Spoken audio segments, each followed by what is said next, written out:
જો તમને આ રેસીપી પસંદ આવે તો લાઈક કરજો, શેર કરજો અને સબસ્ક્રાઈબ કરજો.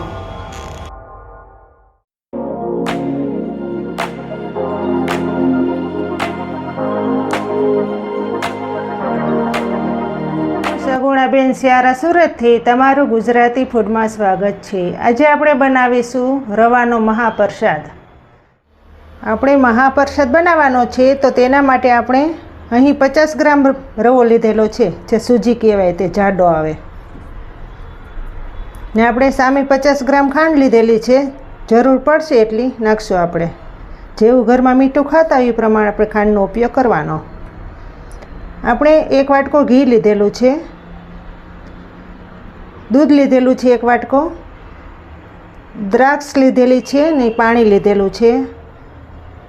સૌ પ્રથમ તો પહેલાં આપણે પાણી અને દૂધ ગરમ કરી લઈશું. આપણે 1 વાટકી રવો લીધેલો છે તો આપણે સામે 3 વાટકી પાણી લેવાનું છે. પાણી હંમેશા વધારે હોય તો જ રવો સારો બને. તેમાં આપણે દૂધ નાખી દઈશું. દૂધ પણ આપણે સાથે નાખી દઈએ.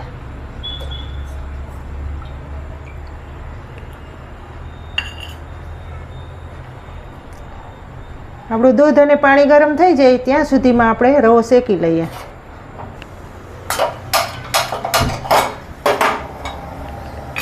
ગેસ ધીમો રાખીશું. સૌ પ્રથમ આપણે જે ઘી લીધેલું છે તે નાખશું.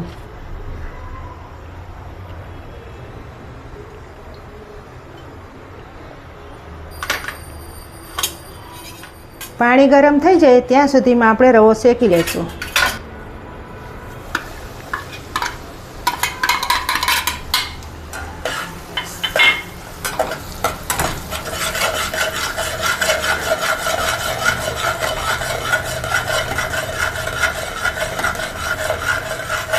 રવો શેકાતો હોય ત્યારે હંમેશા ગેસ ધીમો રાખવાનો.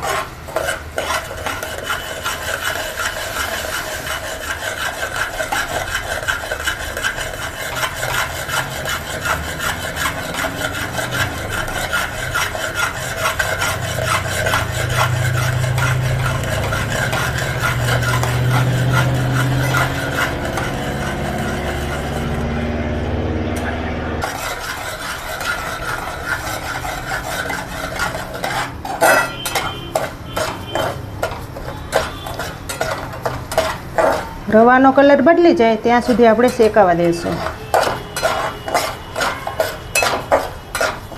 રવો શેકાતો હોય ત્યારે સુગંધ બહુ સારી આવે છે.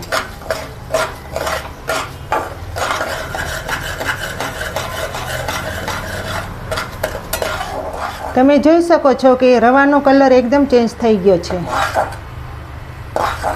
હજી આપણે 2 મિનિટ માટે શેકાવા દઈશું.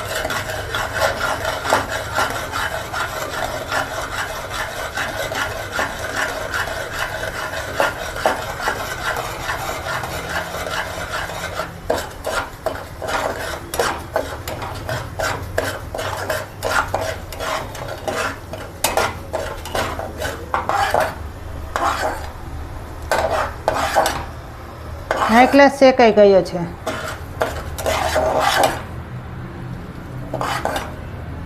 તમે જોઈ શકો છો કે રવાનો કલર એકદમ ચેન્જ થઈ ગયો છે.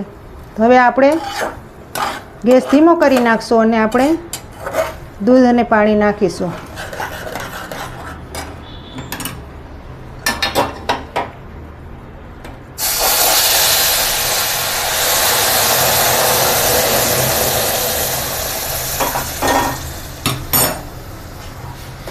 સૂજી આપણી જાડી છે એટલે આપણે પાણી વધારે જ નાખવું પડે.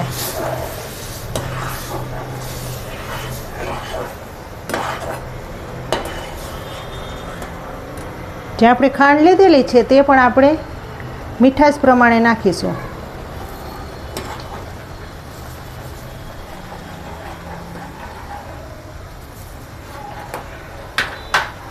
ઘરમાં જેવું મીઠું ખાતા હોય એ પ્રમાણે આપણે ખાંડનો ઉપયોગ કરવાનો.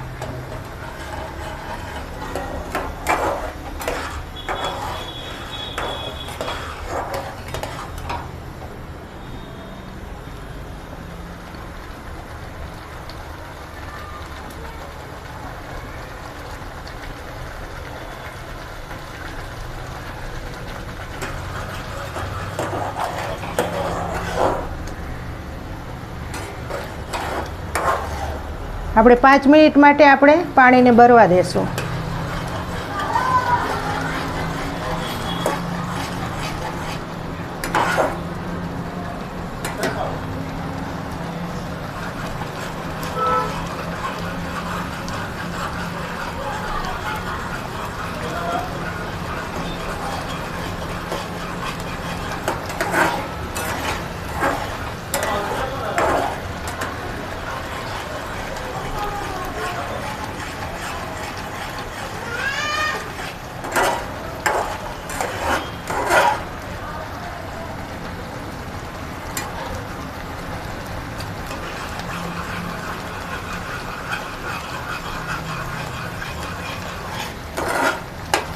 રવામાં જે ઘી નાખેલું હતું એ એકદમ છૂટું પડી જશે.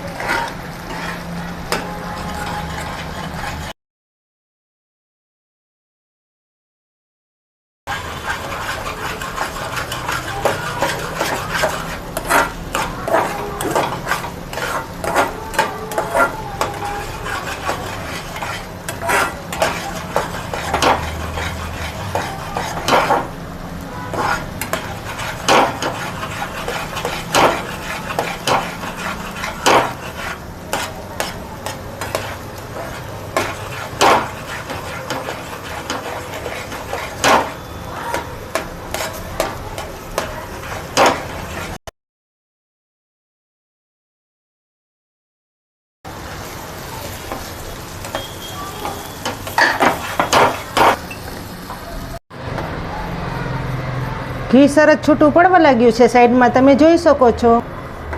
હવે આપણે દ્રાક્ષ નાખી દઈએ.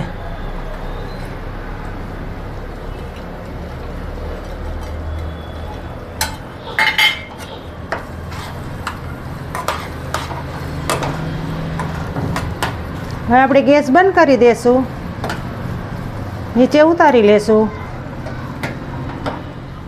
આપણો મહાપ્રસાદ બની ગયો છે. જોતાં જ મોઢામાં પાણી આવી જાય એવો બની ગયો છે. તો હવે આપણે સર્વ કરી લઈએ.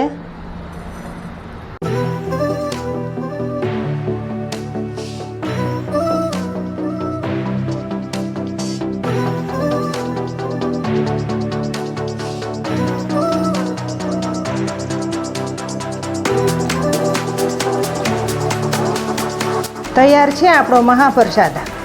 તમને જો મારી આ રેસીપી સારી લાગી હોય તો તમે આવી રીતે જરૂરથી બનાવજો. જો તમને આ રેસીપી પસંદ આવી તો લાઈક કરજો, શેર કરજો અને સબસ્ક્રાઈબ કરજો. ચોક્કસથી તમે આ રેસીપી બનાવજો.